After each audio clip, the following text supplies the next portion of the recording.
Hi, these are my two audience members, Michael and Matthew, and they Hi. are going to be my two audience members for this presentation. I know everyone likes to be happy, but did you know it can actually save your life? My name is Katie Sarfany, and I'm a senior at North Forsyth High School and will be attending the University of North Georgia in the fall. I have been raised in a household where happiness is practiced by literally every member of my family, including you two. I am very fortunate to have had a childhood where happiness wasn't an unusual feeling for me. I have always been a very happy and upbeat person. Becoming a happier version of yourself is something that can be achieved over time by simply adjusting a few parts of your everyday life. I am going to be explaining what exactly happiness is, the benefits of being happy, and how to promote a happier lifestyle. Being able to live a happier lifestyle improves not only your mental but also your physical health. First, like I said, I'm going to be explaining what exactly happiness is. According to Kenneth Benjamin, happiness is the feeling you get when life fulfills your needs. After researching happiness in great depth, it seems that happiness is often confused with pleasure. Happiness isn't that week 4 years ago that you had a good time at the beach over spring break. Fortunately, it wasn't this spring break, but nor was it the time that you went to your favorite band's concerts. These are both short-lived feelings, while happiness is long-lasting. Many people associate experiences with happiness. However, typically happiness isn't what fulfills yourself, but by you fulfill in others.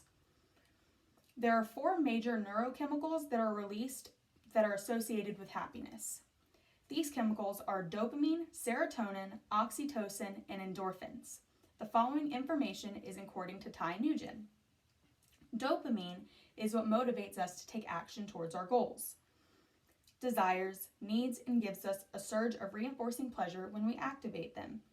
Serotonin flows when you feel significant or important. Oxytocin creates intimacy, trust, and builds healthy relationships. And endorphins are released in response to pain and stress and help to alleviate anxiety and depression. Next, I'm going to explain the benefits of being happy. Mental and physical benefits of being happy. The mental aspect of your health is what is most affected by being happy. Incorporating happiness in your life can lower the amount of stress you feel in certain situations. The less you feel stressed out, the less you feel overwhelmed. I know for me, the more I am overwhelmed, the more I tend to feel anxious and depressed about whatever situation I am in. By relieving stress through happiness, you are effectively and naturally reducing some of the anxiety and depression that can lead to other mental health issues. Daisy Coyle reports that the National Institute of Health found that in a study of over 300 people, the least happy people were almost 3 times as likely to develop the common cold compared to the happier counterparts. In another study, researchers gave 81 university students a vaccine against hepatitis B, a virus that attacks the liver.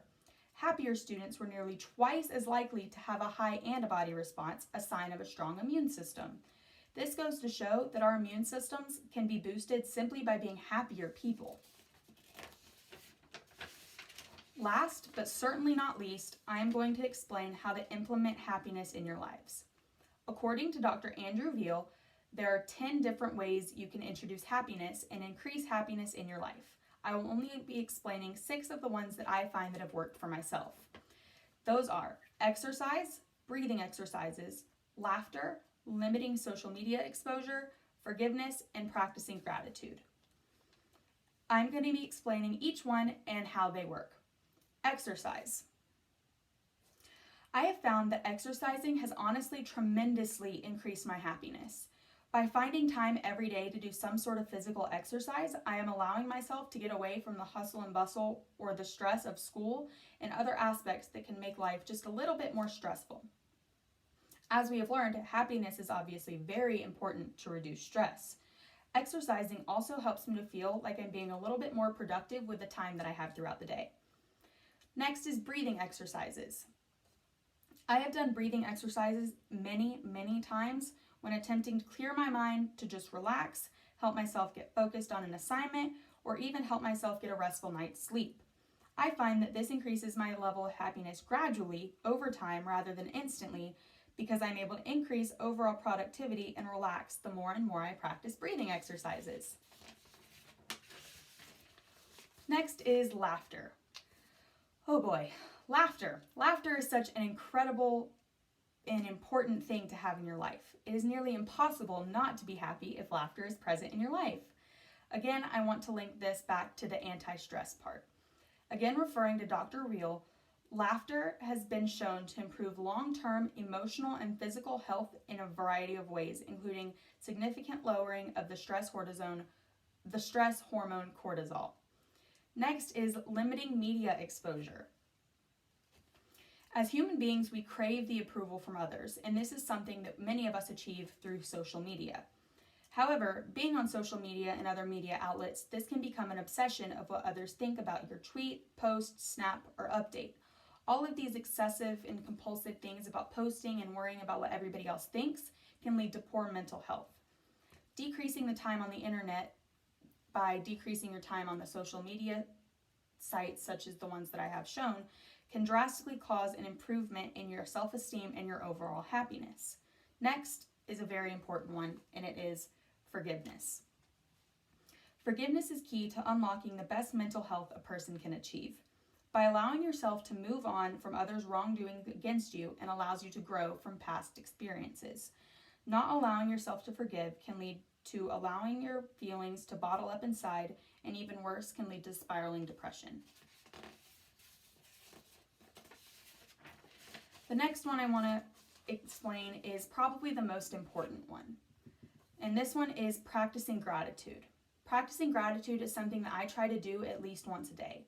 Simply by allowing yourself a short time to be grateful for what you have in life can greatly increase your overall happiness.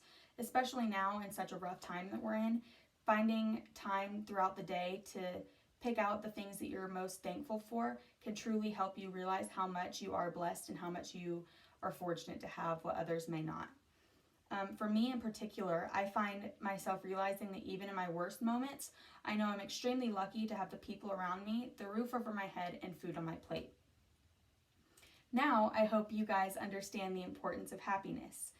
Happiness is caused by the neurochemicals in the brain, has numerous mental and physical health benefits, and is extremely easy to promote in your everyday life. It's so easy to implement happiness in your life, plus it can even add years onto your life. Why wouldn't you want to be happy? Thank you so much for listening to my presentation, and I hope you all have a great day. Bye.